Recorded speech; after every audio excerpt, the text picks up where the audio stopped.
waiting for? Does this make your task any easier?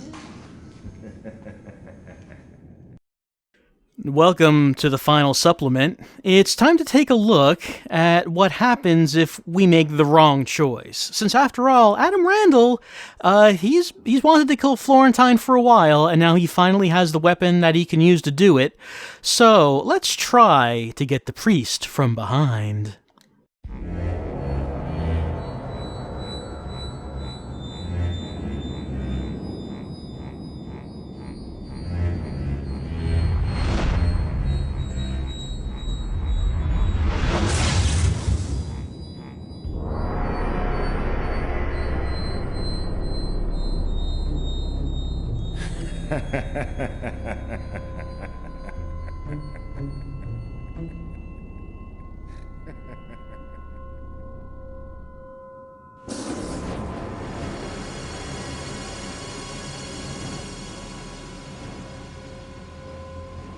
By the seven be bound, by the seven to come,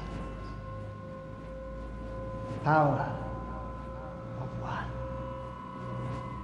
Thy will be done.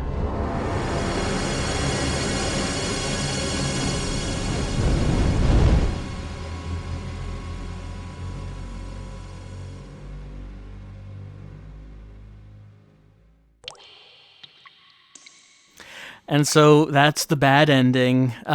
We take a swing at Florentine, and he turns around with such precision to intercept Adam's swing, and it hits the seventh seal. It bursts, it breaks, and with the last seal finally broken, that means the powers of darkness win, as Satan then flows into Gaul and becomes Gaul becomes the host for the powers of darkness on Earth. And his eyes glow green, and now we're dead, just, this portal. We're dead now. And I assume that the rest of the world is dead also, as the rest of the world, right now, is being plunged into darkness, back at Helid, We don't see what's going on there, but we can assume that it's real bad. So that's the bad ending if we decide to try to kill Florentine. That's what happens. So remember, do not kill the villain when he's daring you to do it, because he'll probably win if you do that. I mean, all Adam had to do was aim for the head, and that wouldn't have worked, Like, if Adam had aimed literally anywhere on Florentine's body, this plan would not have worked. So, let's not nitpick, but yes, if Adam had just aimed for the head, the arm, the leg, the waist, just anywhere except the center of the sternum, then it's a bad plan. It's a terrible plan. It should not have worked. But that's Florentine's plan. Now, when we saw the ending, something that just came to mind, I mentioned that there was a sequel in the works, that Gremlin did intend to make a sequel, and you can get, not really much of any information about it, but you can get confirmation that there was a sequel in the works by reading this short interview with Paul Green, who was the producer on Realms of the Haunting. It was an interview with Retro Game Magazine, and it's archived at wizwords.net. In that interview, he does mention that when the game was finishing up, Gremlin had started working on the sequel immediately, but the low sales of the game resulted in the cancellation of the project. Now, I assume that a sequel would have continued on the storyline that ended with Adam in the asylum. I assume it takes off from that, and that's why the ending of this game is so unsatisfying, because it was going to continue right where it left off. That's just what I have to think, is what the intention was.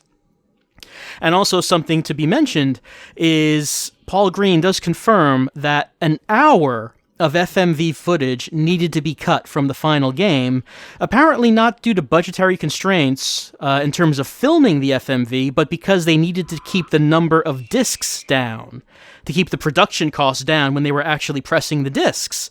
They needed to cut an hour of FMV, and that is the real shame. That is the real shame, that there's an hour of this full motion video that you've been seeing in this game, an hour of it was done, apparently, and just removed from the game because they couldn't afford the extra disc.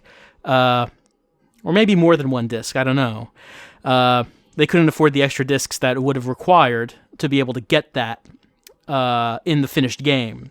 So those are a couple of little tidbits from this interview that kind of maybe clears up a little bit about the production of Realms of the Haunting, that there was indeed going to be a considerable amount, an hour's more, of these FMV cutscenes, maybe fleshing out the story a bit more, and there was an intent for there to be a sequel, which is why the ending is so abrupt, let's call it.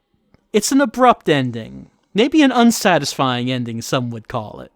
But I think that is probably why. Now that we've looked at that, I think there's only one more thing to take a look at in Realms of the Haunting, and that is the making of video that comes with the game, so we can take a look at some of the behind the scenes on the creation of the game. So let's just end up with watching that. Here's the making of video of Realms of the Haunting.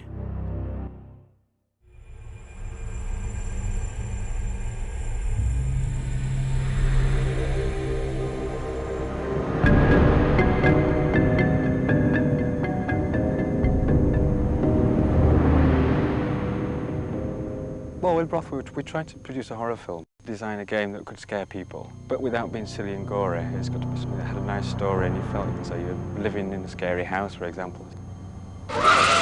We pushed it one step further. It's never been pushed before, and I'm very pleased the way it's come out in that sense. There's not a lot out there that's sort of competing with it. There are very simple shoot-em-ups. Well, we've got that, plus lots more in there. We've tied them well. They don't feel as though we'll just sort of stick Doom in there and try and stick some cruddy logic in there. It's really good logic, and it works well and fits well with the game. So you can't see the joins, and if you feel happy when you've played it, you think, I've done something for a change, rather than just killing monsters. I've actually done something. Production designer of characters, backgrounds, all props. I storyboarded most of Realms of the Haunting, as in script-wise for live action sequences. Storyboarded the intro. I think it says a lot about what's to come for the game, the actual promise of the actual game itself. It's 3D graphics and the silicon graphics, very impressive indeed. They've kept very true, God bless them, to my design.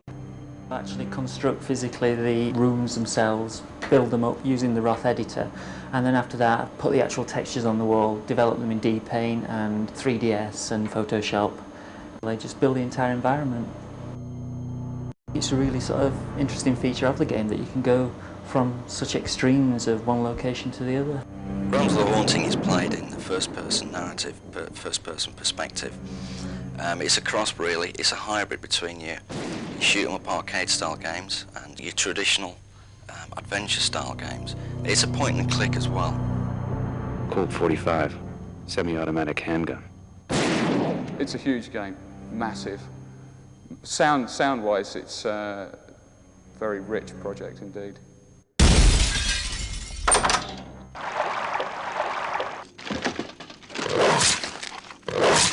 Hundreds of strange sounds. I mean, they're all make-believe sound effects for the most part, but the picture ambient. We've got well over 2 hours of live-action video footage in Realms. Before you say that's nothing to write home about, let me just tell you about it.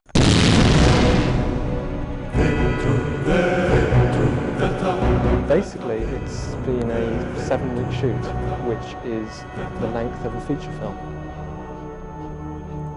It's turned out to be very interesting, very different each shoot day. It's been very different from the next because there are so many things going on in the story.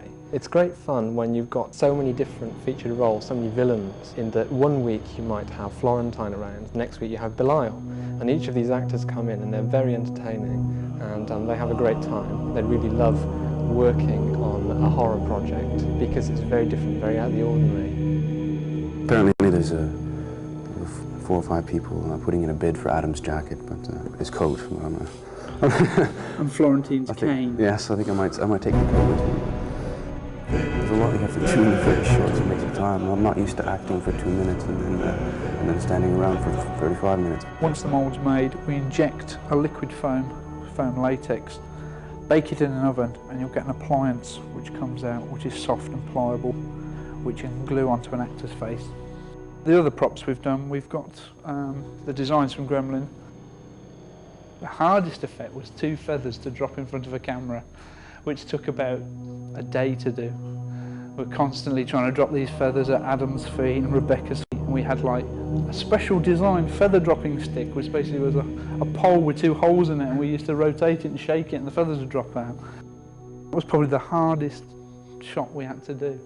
As soon as you get into the blue screen room, that all goes up in the air, because then you suddenly start to realise that the shots that you've conceived in a conventional way, and you're now in an unconventional environment, and you have to readjust.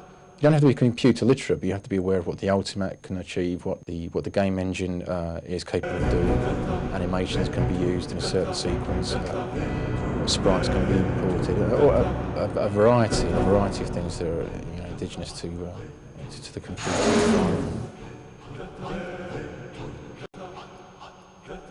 I'm supplied with backgrounds from within the game, remove the blue screen from the characters so that they're actually keyable characters, add the special effects and make the whole scene look as though it does exist. The level of sophistication is increasing all the time. Realms of the Haunting has got a huge amount of live action footage incorporated within the gameplay. This is pretty new stuff. It's very ambitious in the amount of it that it has, and it's a good mix. It seems that it's going to link very well with the gameplay. I think that's going to happen more often. Productions are going to become larger, they're going to become more complex, and the qualities that you see in film and television will be expected in CD-ROM projects. What have we got here? Realms of the Haunting is an exciting, horror, scary, action adventure.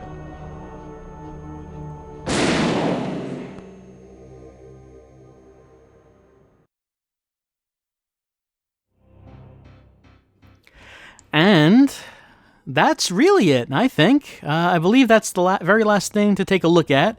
There were no more documents to read, and at the end of the game there were no updated observations, not even for Florentine and Gaul after they died. Belial got a death update, but not those two.